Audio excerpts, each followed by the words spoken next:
that we henceforth be no more children, tossed to and fro and carried about with every wind of doctrine, sleight of men, and cunning craftiness, whereby they lie in wait to deceive, whereby we be no more children. Are you a child? It's one way to find out. Are you tossed back and forth in every situation? I'm believing God when things are good. When things get bad, man, I am upside down. I mean, I'm over here, and I'm over there, and I'm thinking this, and I'm thinking that, and I hope this works, and I'm back this way, and over there, and just tossed around. I've been on the Gulf of Mexico, not out in the ocean, but out in the Gulf with 20, 25-foot waves. And when you're tossed about by waves, it's not like, oh, smooth little waves. You know, we just, oh, this is nice. Yeah, we're just kind of floating around on the boat, and oh yeah, this is nice. No, waves out there. When you get into big waves, and I was on a good-sized boat, probably a 60 or 70-foot boat. This thing was big. In 20, 25-foot waves, we went way, way, way, way up, and you felt the bottom fall out. I mean, it went up and it stopped. And it's like, here we go, and it slams down to the bottom. Well, needless to say, I've only been seasick one time in my life, and that was it. That was a 4-hour seasick ride for me. And I couldn't get sick anymore. I mean, it was just, I finally sicked myself till I got so tired I jumped in the bunk and passed out, just from exhaustion from being so sick. But it was up and slamming down on the bottom.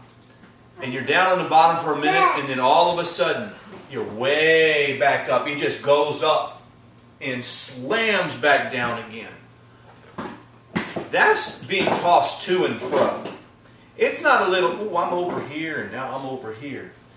As children, when a crisis comes, what happens to us? We're thrown this way. We don't know what to believe over here. Then all of a sudden well, maybe it's this, and we get thrown this way, and all of a sudden we're over here, and I don't know what to believe. Why is this happening? Why is that happening? Why is this going on? What am I doing? And we're back and forth and back and forth. He's wanting us to get to where we're no more children, that we can grow up, that we can be fully furnished. And to be fully furnished is, I now believe what I read. I now believe what He's telling me, what I am. What He says I can be in Jesus, how I can live. Yeah, but the battles don't stop. No, they don't. They're promised. They don't stop. But how you go through them doesn't matter. It doesn't bother you. See, if you get on the big ships, they don't get thrown around as badly.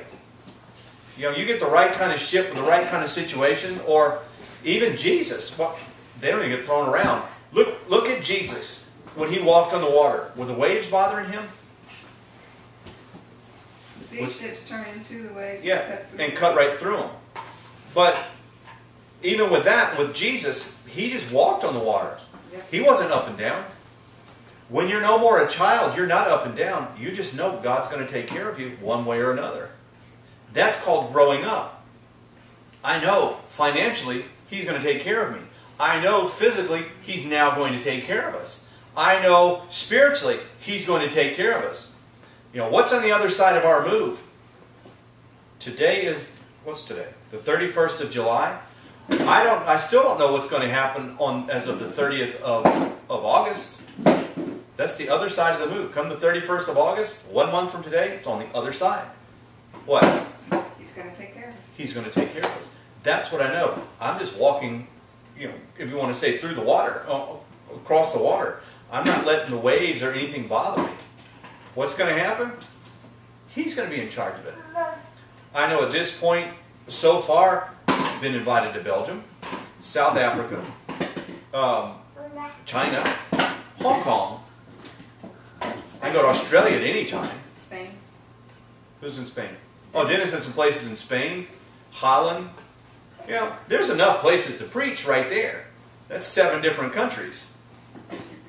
And if I wanted to shake the water up, I'd say, how are we going to pay for 7 countries? That's when the water could start shaking a little bit. But I'm not worried about it. I don't go there. I don't let it happen.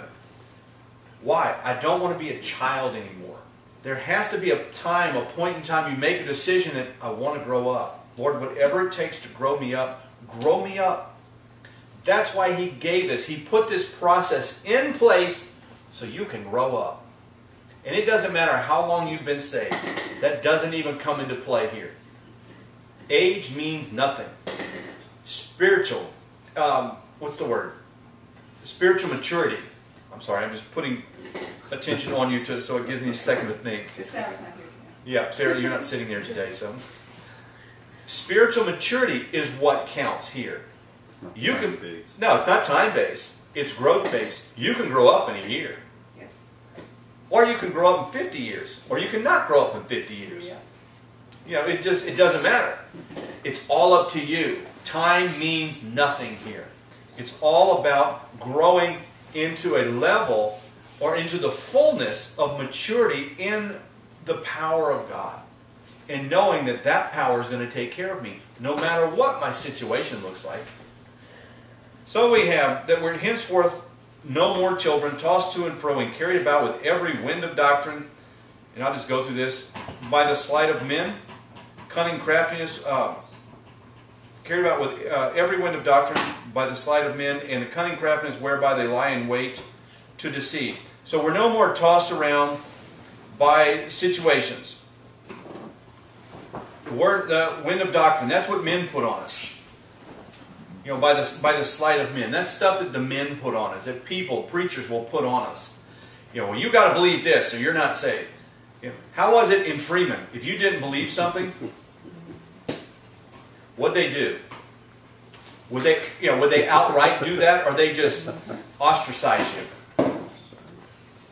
My brother told me once, I asked him, why don't you guys have TVs? Oh, you know, because he was apostolic or United Pentecostal, which is oneness down in Louisiana. Why don't you guys have TVs? Well, we can have TVs.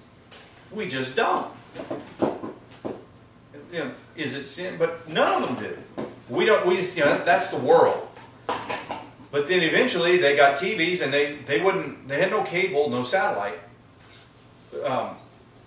The world couldn't come Yeah, in. they had DVDs. Yeah, the what? They wouldn't let the world in. They just watched DVD. Yeah, they watched DVDs and VHS tape. It was tapes, and that's what caught me. It was VHS tapes. I had to think back. It was a long time ago when I asked him that question.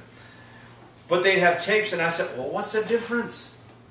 You know, it's doctrines of men. Every wind of doctrine, by the you know, kind of the sleight of men, and we get caught up in that stuff. But what's God trying to do? Get us to where we're not children tossed around and then carried around with every wind of doctrine. There's a reason I don't have bad doctrine in my life. Spirit of God. I don't have a deceived spirit. My spirit is not deceived. I can identify bad doctrine. I can't always tell you why it's bad, but I can tell you this is wrong, and I don't know why. Something is wrong here, and I don't know why. That's the Spirit of God. That has kept me safe more times than not.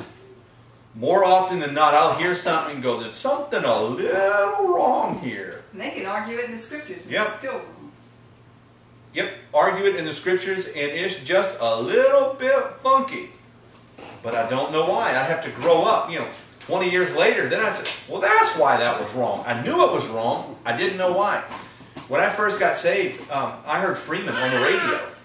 And I didn't know, Genesis from Revelation. Genesis 1:1. I don't know. I haven't read that far yet. And everybody starts at the beginning. Oh, I hadn't started reading yet. But I knew there was something wrong with Freeman. I'd hear him and I'd say, I don't know what it is with this guy, but there's just something I don't like about this guy. And a lot of the charismatic guys were on, and I'd say, there's something here. I was in the car by myself, going back and forth from college. There's just something about this guy. I don't know what it is, but it's there. See, the Lord gave us a Spirit of God that we're not carried around by every wind of doctrine, every little thing that people come up with and say, well, this is the new thing.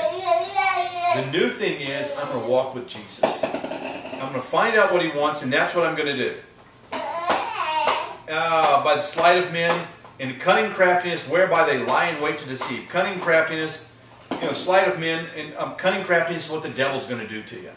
What the church does to you, what men do to you, and what the devil does to you. what he's going to try and put on you.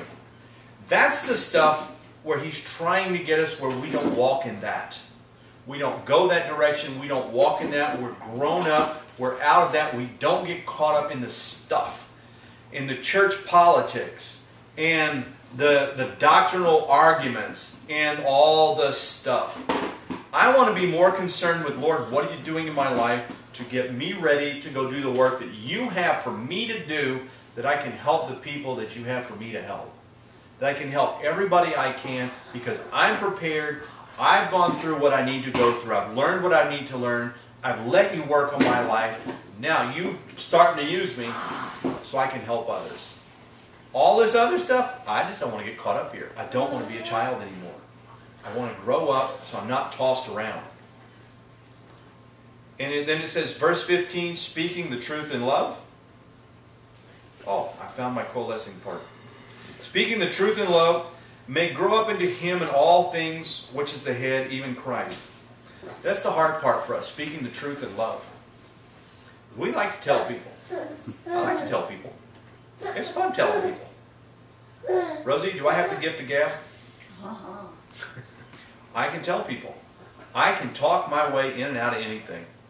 Sam, do you believe I have the gift of gab? You do? You ought to hear me on the phone.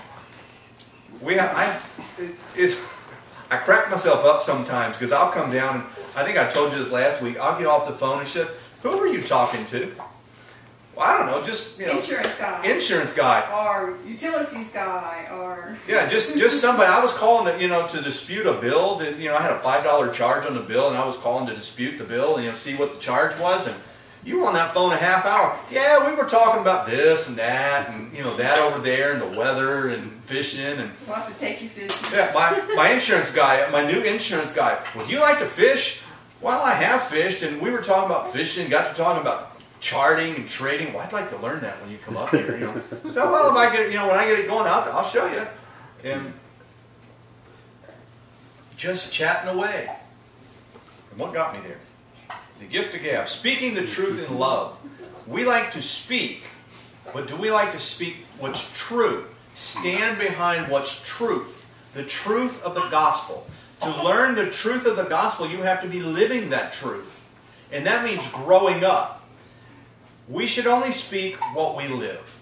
That's speaking truth in love. If you don't speak it in love, or if you don't speak out of what you live, you're speaking out of a religious attitude. That's not love. That's not love.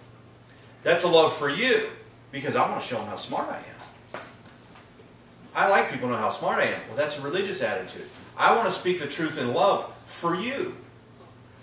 Because you love that person. You want the best for the other person. So he says, speaking the truth in love, may grow up into him in all things, which is the head, even Christ, from whom the whole body fitly joined together and compacted by that which every joint supplies, according to the effectual working the measure of every part.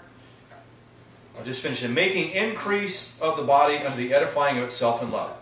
The whole body fitly joined together. We should be fitly joined together, working properly, and compacted. Compacted means coalesced. When things coalesce, what do? They become one. They work, right? Would that be right? Yes, so that's one of... Two things coalescing together. They become one and work efficiently and work together as one unit, as one thing. Coalesce papers, you put them together. Yeah, that's collate. Oh. Not coalesce. Well. That's close. They're related? Yeah, same, probably the same root. Okay. But you coalesce two things, they blend into one thing, and they work properly and work efficiently.